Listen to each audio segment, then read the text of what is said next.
नमस्कार. प्रिय सिंपल रेसिपीमध्ये तुम्हा सर्वांचं खूप खूप मनापासून स्वागत आहे. आणि आज मी तुम्हाला वर्षभर टिकणारे उपवासाचे सांडगे, साबुदाणा आणि बटाट्याचे कसे बनवायचे याची रेसिपी दाखवणार आहे. खूपच सोपी आणि झटपट होणारी ही रेसिपी आहे. तुम्ही हे सांडगे वर्षभर वाळवून ठेवू शकता. तर त्याचीच रेसिपी आज इथे मी तुम्हाला दाखवणार आहे.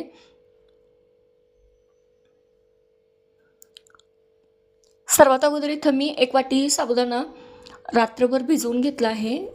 आपण ज्याप्रमाणे खिचडीला साबुदाणा भिजवून घेतो त्याप्रमाणे इथं मी 1 वाटी साबुदाणा भिजवून घेतला आहे. त्यानंतर इथं मी 2 बटाटे त्याची वरची साल काढून त्याला पाण्यामध्ये घालून ठेवलं आहे, जेणेकरून ते बटाटे काळे पडणार नाहीत यासाठी. तर इथं मी एक किसणीवरती या बटाट्याचा किस तयार करून घेणार आहे.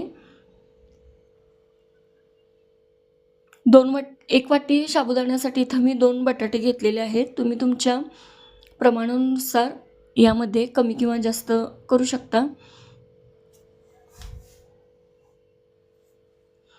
तर इथं मी 2 बटाट्याचा अशा प्रकारे किस तयार करून घेतला आहे.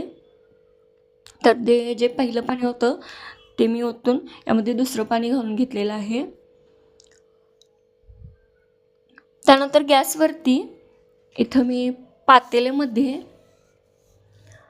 पाणी गरम करण्यासाठी ठेवलं आहे आणि या पाण्यामध्ये मी जो किसलेला बटाटा आहे तो घालून याला मोठ्या आचेवरती 2 ते 3 मिनटं फक्त वाफवून घेणार आहे.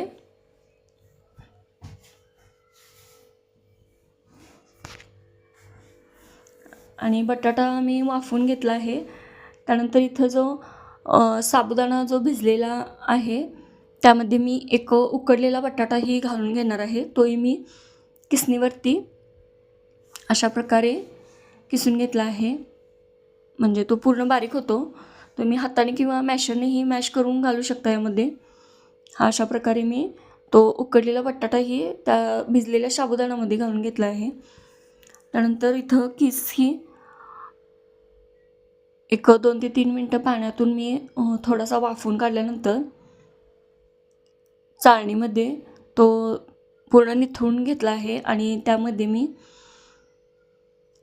तो थोडासा थंड होण्यासाठी ह्या चाळणीवरती ठेवलेला आहे.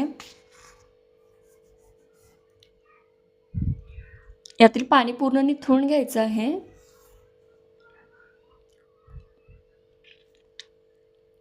आणि यातील पाणीही पूर्ण निथळलेलं आहे आणि बऱ्यापैकी थंडही इथं झालेला आहे.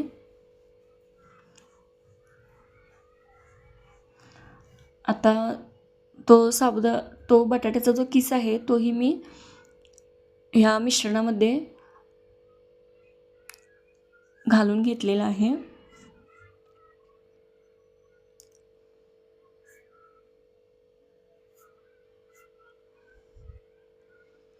त्यानंतर इथं मी ओली मिरची आणि थोडंसं 1 चमचा जिरे हे मिक्सरला मी इथं बारीक करून घेतलेलं आहे. तुमच्याकडे उपवासाला जिरं चालत नसेल तर तुम्ही स्किपही करू शकता. त्यानंतर इथं चवीनुसार मीठ घालून घेतलेलं आहे त्यामध्ये आणि हे सर्व मी हाताने आता छान मिक्स करून घेणार आहे. तर उकडलेला बटाटा घातल्यामुळे याला चिकटपणा येतो आणि हे मिश्रण छान असं एकजीव होतं. तर जो भिजलेला साबुदाणा आहे, उकडलेला बटाटा आणि जो किसलेला बटाटा आहे, हे सर्व मी साहित्य घालून ह्याला छान असं हाताने अगदी हळुवारपणे हे मळून घ्यायचं आहे. आणि इथं मी हे मिश्रण तयार करून घेतलेलं आहे. पाण्याचा अजिबात यामध्ये वापर करायचा नाही.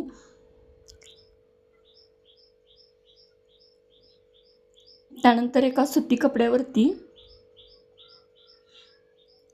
हे जे सांडगे आहेत ते मी इथं घालून घेत आहे. तर याचा मी आकार एवढाच ठेवलेला आहे.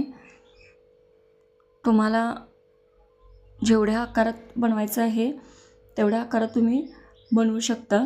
आणि जे तयार मिश्रण होतं त्याचं इथे मी अशा प्रकारे सांडगे तयार करून घेतले आहेत.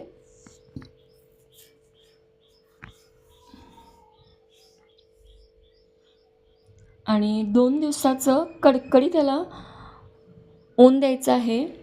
म्हणजे तुम्ही हे वर्षभर आरामात टिकवून ठेवू शकता.